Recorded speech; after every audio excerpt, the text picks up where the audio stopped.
الحمد لله رب العالمين والصلاة والسلام على رسوله الكريم أما بعد فأعوذ بالله من الشيطان الرجيم بسم الله الرحمن الرحيم وعن أبي الدرداء قال نهى رسول الله صلی اللہ علیہ وسلم عن اکل المجسمۃ وہی التي تصبر بالنبل رواہ الترمذی صدق اللہ و صدق رسولہ الکریم۔ عزیزان گرامی قدر، السلام علیکم ورحمۃ اللہ وبرکاتہ۔ حدیث پاک کا جو ترجمہ ہے وہ یوں ہے، روایت حضرت ابو درداء رضی اللہ تعالیٰ عنہ سے فرماتے ہیں کہ نبی کریم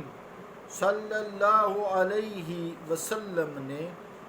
مجسمہ کے کھانے سے منع فرمایا۔ مجسمہ وہ جانور ہے جو تیر سے دھر لیا جائے۔ ترمذی، اللہ اور اس کے رسول کا قول سچا ہے۔ عزیزان گرامی قدر، السلام علیکم ورحمۃ اللہ وبرکاتہ۔ یہاں اس شکار کا تذکرہ ہے جو شکار قبضہ میں ہو، قابو میں ہو،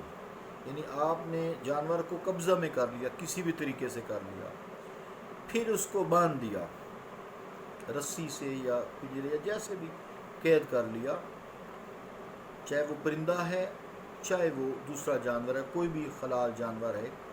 اس پہ قابو پایا، اس کو باندھ دیا، پھر اس کو اپنے شوق کے لیے یا اس کو جیسے بھی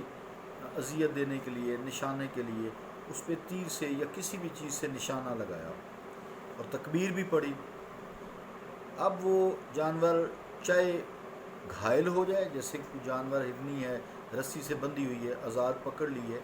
رسی سے بندھی ہے، تو ظاہری بات ہے وہ گھائل ہو جائے گی، زخمی ہو جائے گی، چاہے اس کو چھری پھیری جائے، ذبح شرعی طریقے سے کیا جائے، لیکن چونکہ باندھا تھا، اس کو مجسمہ بنا دیا تھا، مجسم یعنی ایک جگہ پہ باندھ دیا گیا، اس کو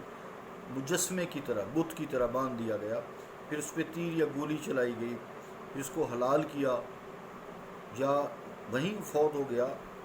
تو اگر وہ آزاد گھومتا دوڑ بھاگ رہی تھی، ہرنی یا کوئی بھی جانور اڑ رہا تھا پرندہ، تو اس کو آپ نے شکار کیا، تیر سے کسی بھی چیز سے کیا تو وہ حلال ہے۔ لیکن اگر اس کو باندھ کے، قید کر کے، اس کو بے قابو کو قابو کر کے، یعنی اس پہ قابو پا کر، قابو تھا، قبضہ کر کے اس کو باندھا گیا ہے، یعنی جب اس کو آپ پکڑیں گے تو ظاہری بات ہے بھاگ جائے گا، تو اس کو پھر اگر آپ نے شکار کیا ہے تو وہ جانور ذبح کرنے کے باوجود جو ہے حرام ہے۔ حضور کریم علیہ الصلوۃ والسلام نے اس سے منع کیا ہے، کیونکہ اس کو جو کیا گیا ہے، ذبح یا شکار کیا گیا ہے، اس کو انتہائی مجبوری کی حالت میں اذیت دے کر کیا گیا ہے، تو اگر وہ کھلا ہے تو پھر ٹھیک ہے، درست حلال ہے، جانور قبضہ میں نہیں ہونا چاہیے۔ مجسمہ کا لفظ بنا ہے جسوم سے، جس کے معنی ہوتا ہے سینہ زمین سے لگا دینا، یعنی جس طرح قیدی کو باندھ دیتے ہیں نا، اس کے ہاتھ میں باندھ دیا، اس طرح باندھ دیا ٹانگوں سے بھی، اگر وہ بہت سرکش ہے تو اس کو یعنی اس طرح سینہ لگا دینا، گھٹنوں سے جیسے لگ جاتا ہے سینہ، زمین سے لگا دینا سینہ، جیسے رب تعالیٰ بھی فرماتے ہیں ناسخوا فی دیارہم جاسمین، تو یہاں جاسمین کے یہی معنی ہے کہ اس کو انتہائی مجبور کر دینا کہ وہ اپنی جان نہ چھڑا سکے، پھر اس کو شکار کرنا، شکار کے طریقے سے یہ منع ہے، اس سے جانور حرام ہو جاتا ہے، حلال جانور جو ہے وہ حرام ہو جاتا ہے، وہ کھانا درست نہیں ہے کیونکہ آپ نے حرام ذریعہ استعمال کیا ہے۔ اسی حدیث کے وجہ سے ویسے سے بات آئی ہے کہ دیکھیں یہ شکار ہے، ہم اور جو حرام طریقوں سے پیسے کماتے ہیں، جھوٹ، فریب، تھوڑا تولنا، کم تولنا، کم پیمائش کرنا، پھر ہم لوگ ڈاکٹرز ہیں، ان نیسیسری ٹیسٹ ہیں، معافی دیجیے گا جو ڈاکٹرز رات ہیں میرے درسوں میں، میں بھی چونکہ ڈاکٹر ہوں، کوئی ایسی بات نہیں، میرا بھی پیشہ واری ڈاکٹر ہوں، میرا بھی پیشہ یہی ہے، روزی کمانے کا یہی طریقہ ہے، ان نیسیسری ڈرپس لگانا، مریض کو باندھ کے ڈرپس لگا کے مجبور کر کے اسے غلط بیانی کر کے انجیکشن لگانا، ڈرپس لگانا، اس کو ڈرا دھمکا کے ٹیسٹ کرانا، معافی دیجیے گا، ٹیسٹ کرانا، پھر فارماسوٹیکل کمپنیوں سے جن کی دوائیاں اس معیار کی نہیں ہے ڈیل کرنا باقاعدہ، پھر غریب مجبور مزدور جو مریضوں کو دینا جو سمجھتے نہیں ہیں اور تمہیں وہ اچھا سمجھتے ہیں۔ امیر آدمی تمہیں جیسے وہ خود چور ہے، چور بازاری سے پیسے میں تمہیں بھی چور سمجھتا ہے، وہ کہتا ہے یہ فراڈی ہے، اس سے بچو، وہ بچ جاتا ہے، غریب آدمی بیچارہ نہیں بچتا۔ اس طرح کے فارماسوٹیکل کی ڈیلنگز والی دوائیاں جو کمپنیاں غیر معیاری دوائیاں بناتی ہیں اور ناجائز پیسے کماتی ہیں، ڈاکٹرز کو چیک دیتی ہیں، حرام کمائی کرنا، مجبور کر دینا، جیسے یہاں دیکھیں شکار کو مجبور کر دیا گیا ہے تو حلال جانور بھی حرام ہو گیا ہے۔ تو ہم دیکھیں، سوچیں میرے سمیت ہم لوگ کیا کر رہے ہیں پبلک کے ساتھ، اپنے چند ٹکوں کی خاطر، تھوڑے پیسے کمانے کے لیے، تھوڑے سے فالتو کیا ہونے ہیں، وہ کچھ بھی نہیں ہوتا، وہ نکل جاتے ہیں۔ اللہ تعالیٰ نے یہ ایک سسٹم بنایا ہوا ہے، اگر کوئی حرام کماتا ہے تو ایک پیپا ہے، اس میں حرام جمع کرتا ہے، پیپا یہ بڑا سا وہ ٹنکی لگا لیں،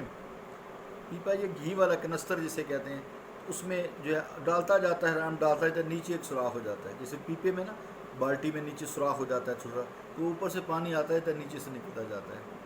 اللہ تعالیٰ، میں نے لمبی بات کی،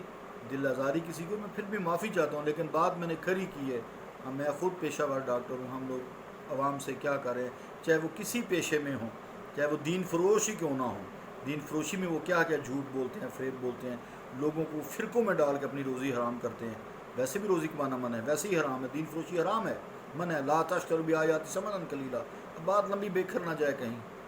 تو اسی طرح سیاستدان دیکھ لیں، معافی کے ساتھ یہ بھی، جو لوگ جس پارٹی کی طرف بھی لگے ہوئے ہیں، مذہبی فرقوں میں ڈال دیا ہے، سیاسی فرقوں میں ڈال دیا ہے،